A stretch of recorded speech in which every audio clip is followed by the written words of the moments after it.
লেখিকা অদিতি ঘোষের আনন্দ বসন্ত সমাগমে। আয়নার সামনে দাঁড়িয়ে নিজের সাজটা ফাইনালি একবার দেখে নিল অভিষিক্তা। ব্লু জিন্স আর লাল সাদা স্ট্রাইপ টি শার্টে মন্দ লাগছে না ওকে। প্রসাধন বলতে সামান্যই, মুখে সানস্ক্রিন লোশন মেখে হালকাভাবে পাউডারের পাফটা বুলিয়ে নিয়েছে। ঠোঁটে হালকা লিপস্টিকের ছোঁয়া। অলংকার বলতে শুধু কানের লতিতে চেপে বসে যাওয়া দুটো ছোট্ট টাব। স্টেপ কাট চুলটায় একটা ব্যাক ক্লিপ আটকানো, ব্যাস, আর কিছু নয়।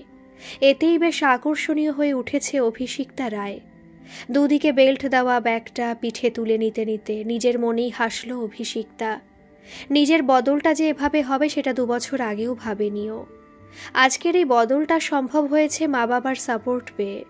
অভিষিক্তার মতোই একটা মারাত্মক জেদ কাজ করে এখন তাদের মধ্যেও, আর কোনোভাবেই মেয়ের স্বাধীনতায় হস্তক্ষেপ করতে দিতে চায় না তারা কাউকে। মায়ের মতো পুরনো চিন্তাধারার মানুষও চান অভিষিক্তা এবার বাঁচুক নিজের মতো করে। এতটা বদল তো চায়নি কোনোদিন অভিষিক্তা নিজেও। ফাইন আর্টস নিয়ে পড়াশোনা করা একটা 22 বছরের মেয়ে শ্বশুরবাড়ির মানুষদের ইচ্ছাকে প্রাধান্য দিতে গিয়ে নিজের চাকরি করার ইচ্ছাকে জলাঞ্জলি দিয়েছিল। নিজের কষ্টকে চেপে রেখে মন দিয়ে ঘর সংসার করতেই চেয়েছিল। আপন করে নিতে চেয়েছিল শ্বশুর শাশুড়ি ননদ সকলকেই, কিন্তু সেটা পারেনি শত চেষ্টা করেও। শাশুড়িমা কনক দত্তের নির্দেশ মেনে দিনের পর দিন অনভ্যস্ত হাতে শাড়ি পরেছে যেমন তেমন করে। কতবার পায়ে শাড়ি জড়িয়ে পড়ে গেছে, তবু কখনো নাইটি বা চুড়িদার পরতে পারেনি। হানিমুনে যাওয়ার সময়ও শাড়ি ছাড়া অন্য পোশাক নিয়ে যেতে পারেনি। কয়েকটা চুড়িদার নিয়ে যাওয়ার ইচ্ছা প্রকাশ করেছিল অভিষিক্তা দেবজিতের কাছে। দেবজিৎ বলেছিল ছবি দেখে বা কোনোভাবে যদি জানতে পারে মা বাবা, তাহলে খুব রাগারাগি করবে। ফালতু অশান্তি রেখে আনার দরকার কি? বিয়ের 12 দিন পরই এই ধরনের কথা দেবজিতের মুখে শুনে খুব একটা অবাক হয়নি অভিষিক্তা। কারণ বিয়ের 3 দিন পরই একটা ব্যাপার নোটিশ করেছিল। বুঝেছিল ছেলে ও স্বামীকে সমস্ত ব্যাপারে পরিচালিত করেন শাশুড়িমা কনক দত্ত। ওনার নির্দেশ ছাড়া এক পা হাঁটে না দুজনের কেউই। কাজেই টিকে থাকতে গেলে সবটা মেনে নিতে হবে তাকেও। তাই কোনো ব্যাপারে কোনো প্রতিবাদ না করে মুখ বুজে মানিয়ে নেওয়ার চেষ্টাটাই করে গেছে অভিষিক্তাও। কিন্তু এতে আলটিমেটলি লাভ কি কিছু হয়েছিল? হয়নি। তারপরও তো কপালে জুটেছিল শুধু অসম্মান আর অবহেলা। ধুত, বেরোনোর সময় এসব কথা কেন যে মাথার মধ্যে এসে যায়। মুড অফ হয়ে গেলে তো কাজটাই ঠিক মতো করতে পারবে না। তাতে তো ক্ষতি বই, লাভ কিছু হবে না। বিয়ের পর থেকে নিজের ক্ষতিই তো হয়েছে কেবল। অতীতকে মন থেকে মুছে ফেলতে চাইলেও কেন যে বারবার পুরনো দিনগুলো এসে মনের মধ্যে ভিড় করে বুঝতে পারে না অভিষিক্তা। নো, মুড যাতে অফ হয়ে যায় এমন কথা আর ভাববে নাও। কাজে মন দিতে না পারলেই তো ওই বদরাগী মিস্টার পাত্রের কাছে 4টি কথা শুনতে হবে। রনিতার কথা মনে পড়তেই হেসে ফেলল অভিষিক্তা। প্যারাডাইস ইন্টেরিয়ার ডেকোরেশনের কর্ণধর মিস্টার এইচপি মানে ঋষিকেশ পাত্রের মুখ সবসময় গম্ভীর থাকে বলে রনিতা ওনার একটা নামকরণ করেছেন। রনিতা বলে এইচপি এর মানে হচ্ছে হুতুম প্যাঁচা। রনিতার কথায় মজা পেলেও মনে মনে মানুষটাকে যথেষ্ট রেসপেক্ট করে অভিষিক্তা। গম্ভীর হলেও মানুষটা ভালো কাজের যোগ্য মর্যাদা দেন। তবে একটা জিনিস লক্ষ্য করে অবাক হয় অভিষিক্তা, এমনিতে যথেষ্ট স্মার্ট মিস্টার পাত্র। অফিসে পুরুষ মহিলা সব এমপ্লয়ীদের সঙ্গে স্মার্টলি কথাবার্তা বলেন, অথচ অভিষিক্তা কাছাকাছি এলেই যেন একটু অস্বাচ্ছন্দ্য বোধ করেন। পূর্ণ দৃষ্টি মেলে তাকান না কখনো। সেটা ভদ্রলোকের সংকোচ না অনীহা ঠিক বোঝে না অভিষিক্তা, তবে কিছুটা যেন আন্দাজ করতে পারে। রনিতা ও নন্দিনীদি দুজনে বিবাহিত, ওদের বাচ্চাও আছে। ওদের স্বামীরা বিশেষ প্রয়োজন হলে অফিসে আসেও, তাই হয়তো ওদের সঙ্গে সহজ আচরণ করেন। কিন্তু অভিষিক্তার ব্যাপারটা একটু আলাদা। কল্লোলদা ওর হয়ে সুপারিশ করার সময় কতটা কি বলেছেন তা জানে না রনিতা। ও একজন ডিভোর্সি লেডি, এটা জানিয়ে দিয়েছেন কিনা তাই বা কে জানে। সমাজ এখনো ডিভোর্স হয়ে যাওয়া মহিলাদের খুব একটা ভালো চোখে যে দেখে না সেটা জানে অভিষিক্তা। ওর প্রতি কীরকম মনোভাব পোষণ করেন মিস্টার পাত্র তা একমাত্র ভগবানই জানেন। ঘড়িটা রিস্টে আটকাতে গিয়েই খেয়াল হলো অভিষিক্তার অলরেডি 5 মিনিট লেট হয়ে গেছে আজ। কোনো রকমে জুতোটা পায়ে গলাতে গলাতে হাঁক দিল, মা আসছি। রান্নাঘরে দরজায় দাঁড়িয়ে সর্বরী নিত্যদিনের মতো দুর্গা নাম জপ করলেন 2 বার। মেয়েটার কথা ভাবলেই এখন ভীষণ কষ্ট হয় সর্বরীর। অনেক আশা নিয়ে সচ্ছল একটা পরিবারে নিজেদের একমাত্র মেয়ের বিয়ে দিয়েছিলেন সঞ্জীব রায়। পাত্র পাত্রের ঘরবাড়ি দেখে প্রথমেই পছন্দ হয়েছিল। বিয়ের আগে ছেলের ব্যাপারে ভালো করে খোঁজখবরও নিয়েছিলেন সঞ্জীব। মেয়ের হবু শ্বশুর শাশুড়ি জামাই সকলের নামেই যথেষ্ট প্রশংসা শুনেছিলেন। অনেক ভালো ভালো সার্টিফিকেটও দিয়েছিলেন অনেকেই পাত্রের নামে। তাদের মতে দেবজিতের মতো ছেলে নাকি বিরল। সব শোনার পর নিশ্চিত হয়েছিলেন তারা। একমাত্র মেয়ে ভালো থাকবে এটাই ভেবেছিলেন, কিন্তু তাদের ধারণাটা ভুল প্রমাণ হতে সময় লাগেনি বেশি। বিয়ের 2 বছর পরই শ্বশুরবাড়ির সঙ্গে সব সম্পর্ক চুকিয়ে আবার বাপের বাড়ি চলে আসতে হয়েছিল অভিষিক্তাকে। নিজেদের ভুলের জন্য খুব আফসোস হয় এখন সর্বরী ও সঞ্জীবের। সত্যি মস্ত বড় একটা ভুল করেছিলেন তারা মেয়েটার সাত তাড়াতাড়ি বিয়ে দেওয়ার সিদ্ধান্ত নিয়ে। বাইরে থেকে যে মানুষ চেনা যায় না, এটা এখন খুব ভালো করে বুঝতে পারছেন তারা। একসময় মেয়ের থেকেও বেশি প্রাধান্য দিয়েছিলেন সর্বরী মেয়ের শ্বশুর বাড়ির মানুষদের। তিনি নিজে সেই প্রথম দিন থেকে মেয়ের কানের কাছে মন্ত্র জপ করার মতো করে বলে গেছেন, সংসারে মানিয়ে নিতে হয় রে মা মেয়েদের, খুঁটিনাটি অশান্তিকে বড় করে দেখতে নেই। কথাগুলো দিনের পর দিন শুনতে শুনতে হয়তো অভিষিক্তার মনে হয়েছিল মা বাবার কাছে শ্বশুরবাড়ির সম্বন্ধে কোনো অভিযোগ করা মূল্যহীন। তাই অনেক মানসিক যন্ত্রণা বুকে নিয়ে টিকে থাকার চেষ্টা করেছিল। এখন ভাবলে খারাপ লাগে সর্বরীর। কেন বলতেন অমন কথা? শুধু কি মেয়ে জামাইয়ের সম্পর্কটা টিকিয়ে রাখার জন্য? কিন্তু এসব করে কি লাভ হলো কোনো? জোড়াতালি দিয়ে যে কোনো সম্পর্ক টিকিয়ে রাখা যায় না তার প্রমাণ তো হয়েই গেছে।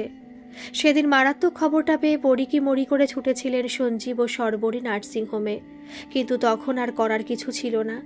সর্বনাশ যা হওয়ার হয়ে গেছে।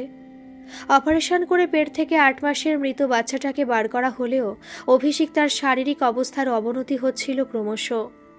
3 দিন জমে মানুষে টানাটানি করার পর প্রাণে বেঁচেছিল অভিষিক্তা। সুস্থ হওয়ার পরে অভিষিক্তা জানিয়েছিল বাপের বাড়িতে চলে যেতে চায় ও সারা জীবনের মতো। কয়েকজন অমানুষের সঙ্গে একই বাড়িতে আর থাকতে চায় না সে। সেই প্রথম শ্বশুর বাড়ির বিরুদ্ধে অসন্তোষ প্রকাশ করেছিল অভিষিক্তা। এরপর আস্তে আস্তে অনেক কথাই জেনেছিলেন সর্বরী মেয়ের কাছ থেকে। বিয়ে হয়ে থেকে একটা দিনও রান্নাঘরে না ঢুকলে চলেনি ওর। অল্প জ্বর, সর্দি কাশি, মাথার যন্ত্রণা, এসব কোনো কিছুতেই রেহাই ছিল না ওর। এর ওপর ছিল বাথরুম পরিষ্কার করার দায়িত্ব। কাজের লোকের কাজের অতিরিক্ত যা কাজ ছিল সংসারে তার প্রায় সবই করতে হতো অভিষিক্তাকে। গৃহদেবতার নিত্য সেবা দেওয়া ছাড়া আর কোনো কিছু করতেন না শাশুড়িমা। তবে তার আর একটা বড় কাজ ছিল, সেটা হচ্ছে সমস্ত দিন ধরে অভিষিক্তার ওপর খবরদারি করা আর ভুল ত্রুটি ধরা। কিন্তু মিসেস কনক দত্তের ভুল ত্রুটি ধরার হিম্মত ছিল না কারো, কারণ তিনি চিরদিনই নিজেকে ভাবতেন সর্বজ্ঞ। মেয়ের মুখে সবকিছু শুনে স্তম্ভিত হয়ে গিয়েছিলেন সর্বরী। সঞ্জীব বলেছিলেন, আমি সত্যি বুঝতে পারি না কি করে মাত্র ক্লাস 9 পর্যন্ত পড়া একজন মহিলার সমস্ত ভুলভাল সিদ্ধান্তগুলোকেও শিরোধার্য করে নেয় দেবজিতের মতো একটা উচ্চশিক্ষিত ছেলে। একজন শিক্ষক হয়েও মিস্টার দিবাকর দত্তই বা স্ত্রীর কথায় কেন ওভাবে ওঠেন বসেন? এর গূঢ় রহস্যটা জানতে বড় ইচ্ছা হয়। জীবনে এদের দুজনের মতো এমন মেরুদণ্ডহীন মানুষ এর আগে সত্যি দেখেননি সর্বরী, সঞ্জীব, কেউই। প্যারাডাইস ইন্টেরিয়ার ডেকোরেশনে অভিষিক্তা রায় এখনও অ্যাপ্রেন্টিস হিসেবেই কাজ করছে। 5 মাস পূর্ণ হবে আগামীকাল। তারপর এখনও পুরো 1 মাস কাজ করার পর হয়তো পার্মানেন্ট স্টাফ হিসেবে জয়েন করতে পারবে। তবে এইসব প্রাইভেট কোম্পানিতে চাকরির ক্ষেত্রে সবটাই নির্ভর করে মালিকের মর্জির ওপর। তিনি অযোগ্য মনে করলে অ্যাপ্রেন্টিস থাকার পরও কারো চাকরি না হতেও পারে। এখানে কাজ করতে শুরু করার পর নানা মানুষের নানা রকম আলোচনা শুনে এই সব জেনেছে ও কাজের সূত্রে অনেক মানুষের সঙ্গে মিশে অভিজ্ঞতাও হয়েছে কিছু, জেনেছে কিছু ভেতরের কথা। এই সব কোম্পানি নতুন পদে লোক নিয়োগের সময় যদিও নিউজ পেপারে নিয়মমাফিক অ্যাডভার্টাইজমেন্ট দেয়, তবুও পরিচিতদের সোর্স ধরে কাজ পায় বেশি মানুষ। অভিষিক্তা নিজেও তো ওই দলে পড়ে। অভিষিক্তার হয়ে সুপারিশ করেছিল ওর বান্ধবী রনিতা। রনিতার কাছে এই জন্য সত্যি কৃতজ্ঞ। রনিতা অভিষিক্তার ক্লাসমেট, দুজনে একই কলেজ থেকে একই সঙ্গে পাশ করেছিল ফাইন আর্টস নিয়ে। একসময় ওদের ভীষণ বন্ধুত্ব ছিল, কিন্তু অভিষিক্তার বিয়ের পর পারিবারিক কারণে পুরো 2 বছর কোনো সম্পর্ক রাখতে পারেনি ও বন্ধুর সঙ্গে। শ্বশুর বাড়ির সঙ্গে সব সম্পর্ক চুকিয়ে বাপের বাড়ি চলে আসার পর অভিষিক্তা নিজেই আবার যোগাযোগ করেছিল রনিতার সঙ্গে। গল্প করতে করতে অভিষিক্তা জানিয়েছিল বন্ধুকে মাথা উঁচু করে বেঁচে থাকার জন্য একটা কাজের বড্ড দরকার ওর। কথাটাকে যে অতটা গুরুত্ব দেবে রনিতা সত্যি ভাবেনি অভিষিক্তা। রনিতার চেষ্টা আর ওর কপালের জোরে প্যারাডাইস ইন্টেরিয়ারে কাজটা পেয়ে গিয়েছিল অভিষিক্তা কিছুদিনের মধ্যেই। 3 বছর আগে রনিতা নিজেও এখানে অ্যাপ্রেন্টিস হিসেবে ঢুকেছিল ওর পিস্তুত দাদা কল্লোল মল্লিকের সোর্সে। পুরনো বন্ধুর সঙ্গে একই জায়গায় কাজ করতে পারবে জেনে ভীষণ খুশি হয়েছিল অভিষিক্তা। রনিতার দাদা কল্লোল মল্লিক একজন civil engineer. Paradise interior decoration শুরুর দিন থেকেই ঋষিকেশ পাত্রের সঙ্গে রয়েছেন উনি। বছর 45-এর কল্লোল মল্লিক যদিও অভিষিক্তার বস, তবু উনি খুবই আন্তরিক ব্যবহার করেন ওর সঙ্গে, সেটা অবশ্যই বোনের বন্ধু হিসেবে। কল্লোলদা ও রনিতার কাছ থেকে মিস্টার ঋষিকেশ পাত্রের সম্বন্ধে কিছু কিছু কথা জেনেছে অভিষিক্তা। মিস্টার পাত্র একজন সিভিল ইঞ্জিনিয়ারই শুধু নন, উনি একজন ব্রিলিয়ান্ট স্কলার। যাদবপুর থেকে পাশ করার পর পড়াশোনা করতে 3 বছরের জন্য বিদেশে গিয়েছিলেন। ফিরে এসে অনেক ভালো ভালো চাকরির অফার পেয়েছিলেন, কিন্তু ওনার টার্গেট ছিল স্বাধীনভাবে কাজ করা। পড়াশোনা করার সময় থেকে ইন্টেরিয়ার ডেকোরেশনের ব্যাপারে প্রচণ্ড ইন্টারেস্ট ছিল ঋষিকেশ পাত্রের। কল্লোলদার মুখে শুনেছে অভিষিক্তা ঋষিকেশ পাত্রের মাথা থেকে এমন সব ইউনিক আইডিয়া বার হয় যার অভিনবত্বে মুগ্ধ হয় বড় বড় মাল্টিন্যাশনাল কোম্পানিগুলো। নিজেদের অফিসগুলোতে ইন্টেরিয়ার ডেকোরেশন করার ক্ষেত্রে শুধু ডিজাইন অ্যান্ড ডেকোরেশন প্যাকেজ নেয় না এই সব মাল্টিন্যাশনাল কোম্পানিগুলো, তারা স্ট্রাকচারাল চেঞ্জও করাতে চায়। এই জন্য কোটি কোটি টাকা ব্যয় করতে পিছপা হয় না তারা। আর এই সব কাজের প্ল্যানিংয়ের ব্যাপারে সাংঘাতিক দক্ষ মিস্টার পাত্র। কোথায় কীরকম স্ট্রাকচারাল চেঞ্জ করলে লুকটা অসামান্য হয়ে উঠতে পারে সেই ব্যাপারে ইনস্ট্রাকশন দেন তিনি নিজে। হোম ইন্টেরিয়ারের ব্যাপারে নিজে একটু কম আগ্রহী মিস্টার পাত্র, তবুও প্যারাডাইস ইন্টেরিয়ার ডেকোরেশনের সমস্ত কাজ নিট অ্যান্ড ক্লিন হোক এটাই উনি চান। হোম ইন্টেরিয়ারের প্ল্যানিংয়ের পুরো দায়িত্ব কল্লোল মল্লিকের। কল্লোল মল্লিকের আন্ডারে 5 জন ডিজাইনার কাজ করে। রনিতা, নন্দিনী, প্রসূন, অরিত্রের সঙ্গে অভিষিক্তা নিজেও কল্লোল মল্লিকের আন্ডারেই কাজ করে। ফ্ল্যাট বা বাড়ির ইন্টেরিয়ার ডেকোরেশনের জন্য ফার্নিচার থেকে শুরু করে wall painting, wall mat, carpet, flower vase, electrical decoration, এই সব কিছুর ব্যাপারে সবাইকার প্ল্যানিং নেওয়া হয়। তবে ফাইনাল ওপিনিয়নটা দেন কল্লোল মল্লিক। খুব সমস্যা না হলে এই ব্যাপারে চোখ দেন না মিস্টার পাত্র। উনি ব্যস্ত থাকেন অন্য ব্যাপারে। বড় বড় অফিসের ক্ষেত্রে বড় স্পেসে কাজ করার সুযোগ বেশি বলে ওই ধরনের কন্ট্রাক্ট নিতে পছন্দ করেন মিস্টার ঋষিকেশ পাত্র। বড় কাজে প্রফিট বেশি অবশ্যই, কিন্তু শুধু লাভের কথাই সবসময় ভাবেন না মিস্টার পাত্র। এই কাজের সঙ্গে মিশে আছে তার ব্যক্তিগত ভালো লাগা। তিনি বলেন এই ধরনের কাজের সঙ্গে জড়িয়ে থাকে একজন শিল্পীর আবেগ, একজন স্রষ্টার নতুন নতুন সৃষ্টির আনন্দ। মিস্টার ঋষিকেশ পাত্রের সম্বন্ধে যত শোনে ততই তার প্রতি শ্রদ্ধা বেড়ে যায় অভিষিক্তার। 5 মাসে এই কাজটাকে ভালোবেসে ফেলেছে অভিষিক্তা। বাজার করে ফিরে আসার সময় রাস্তাতেই দেখা হয়ে গেল সঞ্জীবের অভিষিক্তার সঙ্গে। বাস ধরার জন্য স্পিডে হাঁটতে হাঁটতে বাবার দিকে তাকিয়ে হাত নাড়ল অভিষিক্তা। একমুখ হেসে হাত নাড়লেন সঞ্জীবও। মেয়েটাকে এভাবে হাসি খুশি দেখলে মনটা ভালো লাগায় ভরে যায় সঞ্জীবের। ও কত খারাপ সময় না গেছে একদিন, সেই সব দিনকে যত ভুলে থাকতে পারে মেয়েটা ততই মঙ্গল। মেয়ের শ্বশুর বাড়ির সকলের খারাপ ব্যবহারের কথা শুনতে শুনতে শুধু তাদের ওপর রাগই হয়নি, নিজেকেও অপরাধী মনে হয়েছে সঞ্জীবের। সর্বরীর মুখে শুনেছেন সঞ্জীব মেয়ের অনেক কষ্টের কথা। কনসিভ করার পর থেকে কিছু কিছু কাজ করতে ভয় পেত অভিষিক্তা। বাথরুম পরিষ্কার করার ব্যাপারে নিজের ভয়ের কথা জানিয়েছিল ও দেবজিৎকে। বলেছিল এই কমাসের জন্য বাথরুম পরিষ্কার করার জন্য একটা ক্লিনার রাখা হলে ভালো হয়। কথাটা মাকে বলো না একটু। শুনে দেবজিৎ বলেছিল, বলে কি হবে, আমাদের এদিকে এইভাবে ক্লিনার পাওয়া যায় না। এতদিন তো ওপর নিচের সব বাথরুম মাই পরিষ্কার করতো, এখন হয়তো পায়ের ব্যথার জন্য পারে না, তাই তোমাকে করতে হয়।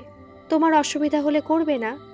অভিষিক্তা বলেছিল, তাহলে তো টাইলসের ওপর সাবান শ্যাম্পুর পলি জমে আরও স্লিপারি হয়ে যাবে, আর তখন পড়ে যাওয়ার সম্ভাবনা থাকবে আমারই বেশি। দেবজিৎ বিদ্রূপ করেছিল, সাবধানে করলে কেউ পড়ে না, এত ভয় পাওয়ার কি আছে? গরিবের বাড়ির প্রেগনেন্ট মহিলারা তো বস্তা মাথায় হাঁটে, তাদের তো কিছু হয় না। তাছাড়া শুধু বাথরুমে কেন, তুমি তো শুকনো মেঝেতেই আছাড় খাও। ওই জন্যই মা তোমাকে আহ্লাদি বলে। আসলে তোমাদের মতো বাপ মায়ের একমাত্র মেয়েদেরই এই সব সাজে। কথাগুলো শুনে খুব অবাক হয়ে গিয়েছিলেন সঞ্জীব।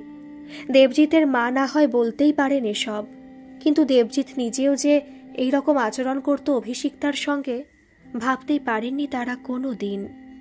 প্রেগনেন্সির ম্যাচিওর স্টেজে শরীর হাঁসফাঁস করলেও শ্বশুর বাড়িতে সবই করতে হচ্ছিল অভিষিক্তাকে। 7 মাসে মেয়ের স্বাদ দিতে গিয়ে মেয়ের কষ্টটা বুঝতে পেরেছিলেন সর্বরী। মেয়েকে বাপের বাড়িতে নিয়ে আসতে চেয়েছিলেন তারা, কিন্তু তাতে বাদ সেধেছিলেন কনক দত্ত।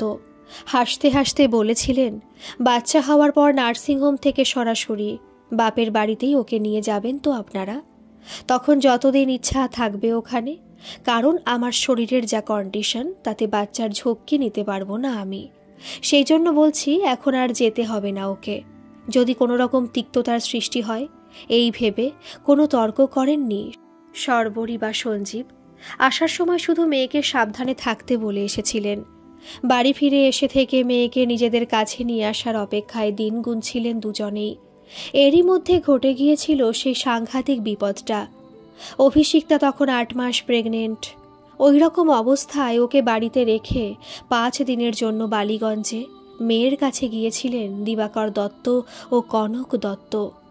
চাকরিজীবী মেয়ের আয়া ছাড়া একদিনও চলে না, অথচ ব্যক্তিগত কারণে সেই আয়া 4-5 দিনের ছুটি নিয়েছিল। তাই নাতির দেখাশোনা করার জন্য দুজনেই চলে গিয়েছিলেন মেয়ের বাড়ি। সকাল থেকে রান্নাবান্না করে দেবজিৎকে খাইয়ে দাইয়ে অফিস পাঠিয়ে দিয়ে বাথরুম পরিষ্কার করতে ঢুকেছিল অভিষিক্তা। ওর এতদিনের আশঙ্কাটাই সত্যি হয়েছিল। বাথরুম পরিষ্কার করতে করতে পা স্লিপ করে আছড়ে পড়েছিল অভিষিক্তা। বাড়িতে জনপ্রাণী ছিল না, অসহ্য যন্ত্রণা নিয়ে কোনো রকমে উঠেছিল। কাতরাতে কাতরাতে বাথরুম থেকে বেরিয়ে এসে দরজা খুলে চিৎকার করে ডেকেছিল পাশের বাড়ির কাকিমাকে। তারপরই লুটিয়ে পড়েছিল মেঝেতে। অসম্ভব ভালো মানুষ ওই মহিলার স্বামী অভিষিক্তাকে নার্সিংহোমে যদি দ্রুত না ভর্তি করতে পারতেন, তাহলে হয়তো কোনোভাবেই অভিষিক্তাকে বাঁচানো যেত না। এইসব কথা ভাবলে গায়ে কাঁটা দেয় আজও সঞ্জীবের। সেই কারণেই অভিষিক্তার সঙ্গে দেবজিতের ডিভোর্সের ব্যাপারে পুরোপুরি সমর্থন করেছিলেন মেয়েকে। ডিভোর্সটা হয়ে যাওয়ার পর অনেকটা শান্তিতে আছেন এখন সঞ্জীব ও সর্বরী। তবে মেয়ের আবার একটা বিয়ে দিতে পারলে ও মেয়েকে সুখী দেখে যেতে পারলে তারা মরেও শান্তি পাবেন। প্যারাডাইস ইন্টেরিয়ার ডেকোরেশনের অফিসে ঢোকার পর আজ একটা অদ্ভুত ব্যাপার চোখে পড়ল অভিষিক্তার। নিজের নিজের টেবিল ছেড়ে রনিতা, নন্দিনী, অরিত্র, প্রসূন সবাই জড়ো হয়েছে এক জায়গায়। সবাই যেন কিছু একটা নিয়ে আলোচনা করছে, কিন্তু কোনো কাজের ব্যাপারে আলোচনা হলে এত হালকা মেজাজে থাকবে কেন ওরা? প্রসূন, অরিত্র দুজনেই অভিষিক্তার দিকে তাকিয়ে মুখ টিপে হাসল। ওকে দেখতে পেয়ে রনিতা বলল, এই তো এসে গেছে অভিষিক্তা। কংগ্রাচুলেশন অভিষিক্তা। নন্দিনীদি এসে হাত ধরে ঝাঁকালো, কংগ্রাচুলেশনস। প্রসূন, অরিত্র ওরাও কংগ্রাচুলেট করল। অভিষিক্তা আকাশ থেকে পড়ার মতো মুখ করে বলল, কিসের জন্য এত অভিনন্দন সেটাই তো বুঝতে পারছি না। রনিতা বলল, তুই আগে কল্লোলদার রুমে যা, কল্লোলদা তোকে পাঠিয়ে দিতে বলেছেন। প্রচণ্ড উন্মাদনা নিয়ে কল্লোল মল্লিকের রুমের সামনে দাঁড়ালো অভিষিক্তা। আসবো কল্লোলদা? এসো এসো। অভিষিক্তা ঢুকতেই কল্লোল মল্লিক বললেন, তোমার জন্য একটা গুড নিউজ আছে। গত 5 মাসের মধ্যে তোমার করা স্পেশাল কিছু কাজ স্যারের ভালো লেগেছে, তাই পুরস্কার স্বরূপ 1 মাস আগে তোমার অ্যাপয়েন্টমেন্ট লেটারটা বেয়ারাকে দিয়ে আমার কাছে পাঠিয়ে দিয়েছেন। কথা বলতে বলতে ব্রাউন কালারের খামটা অভিষিক্তার দিকে এগিয়ে দিলেন কল্লোল মল্লিক। আনন্দে কেঁদে ফেলার উপক্রম অভিষিক্তার। নিজেকে সামলে নিয়ে বলল, কল্লোলদা, স্যারকে একটা ধন্যবাদ জানাতে ইচ্ছা করছে ভীষণ। এখন যাওয়া যাবে? কল্লোল মল্লিক বললেন, স্যার আর একটু পরে নিজেই তোমাকে ডেকে নেবেন। এখন নিজের টেবিলে গিয়ে কাজ করো। Okay sir. কল্লোল মল্লিক হাসলেন। তোমার খুশির পরিমাণ কতটা সেটা আন্দাজ করতে পারছি। গত 3 মাস ধরে তুমি আমাকে দাদা সম্বোধন করে আজ আবার স্যার বলছো। সত্যি তো, আনন্দের আতিশয্যে এটা কি বলে ফেলেছে অভিষিক্তা। এখানে কাজে লাগার মাস 2 পরই কল্লোল মল্লিক বলেছিলেন, তুমি আমার বোনের বন্ধু, আমারও বোনের মতো। তুমি আমাকে স্যার না বলে দাদাই বলো। সেই থেকেও কল্লোলদা বলেই ডাকে। লজ্জা পেয়ে মুখ নিচু করল অভিষিক্তা। সরি কল্লোলদা, ভুল হয়ে গেছে। ঠোঁটের কোণে হাসি টেনে কল্লোল মল্লিক বললেন, ইটস ওকে। অ্যাপয়েন্টমেন্ট লেটারটা বুকের কাছে চেপে ধরে বেরিয়ে এলো অভিষিক্তা। কল্লোল মল্লিকের রুম থেকে বেরিয়ে আসতেই সবাই এক বাক্যে বলে উঠল, মিষ্টি চাই। অভিষিক্তা হেসে ফেলল, অবশ্যই খাওয়াবো। রনিতা বলল, এই নিউজটার জন্য এখনই খাওয়াতে হবে, না হলে একটু পরে আরও বড় সুখবর পেয়ে এই মিষ্টি খাওয়ানোর কথাটা হয়তো ভুলেই যাবে আমার বন্ধু। নন্দিনী বসু বলল, একদম ঠিক কথা। অরিত্র ডাক লক্ষণদাকে, হয়ে যাক নলেন গুড়ের সন্দেশ। ব্যাগ থেকে একটা 500 টাকার নোট বার করে নন্দিনীর দিকে এগিয়ে ধরল অভিষিক্তা। মিষ্টি খাওয়ানোর মতোই সুখবর এটা, কিন্তু রনিতার কথাটায় বেশ খটকা লেগেছে অভিষিক্তার। একটু পরে আরও বড় সুখবর কেন বলল রনিতা? কথাটা ভাবাচ্ছে ওকে, অথচ এই নিয়ে প্রশ্ন করতেও খারাপ লাগছে। অরিত্রে ডাকে অফিসের বেয়ারা লক্ষণদা এসে হাজির হতেই ওর হাতে টাকাটা দিল নন্দিনী। রনিতা বলল, শুধু সন্দেশ হলে ভালো দেখাবে? 4টে খেজুর গুড়ের রসগোল্লাও এনো লক্ষণদা, বাকি টাকায় সন্দেশ আনলেই হবে। নন্দিনী রনিতার পিঠ চাপড়ে বলল, একেই বলে সুগৃহিণী। একটা গাড়ির শব্দ পেতেই ছুটল প্রসূন। উকিঝুঁকি দিয়ে বলল, এসে গেছে। কে এসে গেছে? আর তার জন্য কেন সকলের এত উল্লাস? বুঝতে পারছে না অভিষিক্তা। সবচেয়ে বড় কথা, কল্লোলদার বকুনির ভয়ে কেউ কাজ ছেড়ে ওঠে না অন্যদিন। আজ যেন কোনো ডিসিপ্লিন মানছে না কেউ। কি যে হচ্ছে কিছুই বুঝতে পারছে না অভিষিক্তা। মোবাইল কানে নিয়ে কথা বলতে বলতেই নিজের রুম থেকে বেরিয়ে এলো কল্লোল মল্লিক। শেষ কথাটা কানে এলো অভিষিক্তার, হ্যাঁ স্যার, আমি এক্ষুনি পাঠিয়ে দিচ্ছি। রনিতাকেও পাঠাবো? আচ্ছা স্যার, আমি এখনই বলছি ওদের। কলটা কেটেই কল্লোল মল্লিক বললেন, স্যারের জরুরি তলব। অভিষিক্তা আর রনিতাকে এখনই স্যারের চেম্বারে যেতে হবে। রনিতা উঠে এসে অভিষিক্তার হাতটা ধরল। চলো সখী, তোমাকে মিস্টার এইচপি এর কাছে নিয়ে যাওয়ার গুরু দায়িত্ব আমার ওপর পড়েছে। সবাইকার কথাবার্তা শুনে রীতিমতো ঘাবড়ে যাচ্ছে অভিষিক্তা। ওর হৃদস্পন্দন হঠাৎ করে যেন বেড়ে গেল। দুরু দুরু বুকে ঋষিকেশ পাত্রের চেম্বারে পা রাখল অভিষিক্তা। ঋষিকেশ পাত্র একা নন, ওনার রুমে আরও 2টো কাস্টম ডিজাইন আরামদায়ক চেয়ারে বসেছিলেন 2জন অপরিচিত মানুষ। একজন সম্ভ্রান্ত চেহারার ষাটোর্ধ্ব মহিলা ও তার থেকে কিছুটা বেশি বয়স্ক একজন সাদা স্যুট পরিহিত পুরুষ। অভিষিক্তা ও রনিতা ঢুকতেই ওদের বসতে বললেন ঋষিকেশ পাত্র। পরিচয় করিয়ে দিলেন ভদ্রলোক ও ভদ্রমহিলার সঙ্গে। এনারা আমার বাবা মা, মিস্টার হরনাথ পাত্র ও মিসেস অলোকানন্দা পাত্র। ওনারা কিছু বলতে চান মিস রায়কে। আপনারা কথা বলুন, আমি আসছি। অভিষিক্তাকে অস্বস্তিকর পরিস্থিতির মধ্যে ফেলে রেখে দিয়ে নিজের চেম্বার ছেড়ে বেরিয়ে গেলেন মিস্টার এইচপি। তবুও ভদ্রতা বজায় রেখে অভিষিক্তা ও রনিতা দুজনেই প্রণাম করল ঋষিকেশ পাত্রের বাবা মাকে। মিসেস অলোকানন্দা পাত্র জড়িয়ে ধরলেন অভিষিক্তাকে। ওনার এই আন্তরিক ব্যবহারে অবাক না হয়ে পারছিল না অভিষিক্তা। কিন্তু এর পরে যা ঘটল সেটা অভিষিক্তার কল্পনার বাইরে। হরনাথ পাত্র সরাসরি প্রস্তাব দিলেন অভিষিক্তাকে ওনার ছেলের সঙ্গে বিয়ের ব্যাপারে। আকাশ থেকে পড়ল অভিষিক্তা। আপত্তি জানালো ভদ্রভাবে, না না, এটা কি করে হয়? স্যার বা আপনারা আমার ব্যাপারে কিছুই জানেন না, তাই এমন প্রস্তাব দিচ্ছেন। মিসেস অলোকানন্দা পাত্র বললেন, তুমি তো আচ্ছা বোকা মেয়ে, সব কিছু খোঁজ খবর না নিয়ে কেউ বিয়ের প্রস্তাব দেয়? তোমার একটা বিয়ে সুখের হয়নি বলে পরেরটাও হবে না এমন ভাবছো কেন? আমার ছেলের তোমাকে ভালো লাগে, ওর কথাতেই আমরা তোমার বন্ধু রনিতাকে বাড়িতে ডেকে তোমার কথা সব জেনেছি। তবে তোমাকেও আমার কিছু জানানোর আছে। প্রথমেই বলি, আমার ছেলের নামটা এ যুগের মেয়েদের পছন্দ হবে না জানি, তবে ওই নামটা ওর ঠাম্মার দেওয়া। ওর ডাকনাম রিকি। প্যারিসে থাকার সময় রিকির একজনের সঙ্গে অ্যাফেয়ার হয়েছিল। মেয়েটি প্রবাসী ভারতীয়, সম্ভবত সাউথ ইন্ডিয়ান। ওকে বিয়ে করার সিদ্ধান্ত নিয়েছিল রিকি, কিন্তু মেয়েটি জানায় সে ইন্ডিয়ায় আসবে না, এমনকি রিকিকেও ওখানেই থাকতে হবে। এটা শুনে রিকি পিছিয়ে আসে। এরপর অনেক বলেও ওকে বিয়েতে রাজি করাতে পারিনি। তবে কয়েকদিন আগে নিজেই তোমার কথা জানায়, তখন থেকে তৎপর হয়েছি আমরা। অভিষিক্তা বলল, কিন্তু এই ব্যাপারে আমি কি বলবো? বাবা মা যেটা বলবেন সেটাই হবে। হরনাথ পাত্র বললেন, কোনো চিন্তা নেই, তোমার কাছে গ্রিন সিগন্যাল পেলেই তোমাদের বাড়িতে ছুটব। তবে মনে হচ্ছে গ্রিন সিগন্যাল পেয়ে গেছি, তাই তো মা? অভিষিক্তা লজ্জায় মুখ নিচু করে নখ খুঁড়তে লাগলো। কয়েক সেকেন্ডের মধ্যে মিস্টার ঋষিকেশ পাত্র ঢুকলেন কল্লোল মল্লিককে সঙ্গে নিয়ে। কল্লোল বললেন, আমি লাইনটা ধরে দিয়েছি, আপনারা কথা বলুন অভিষিক্তার বাবার সঙ্গে। লাউডস্পিকার অন করাই ছিল। দুপক্ষের সব কথা শুনতে পাচ্ছিল অভিষিক্তা।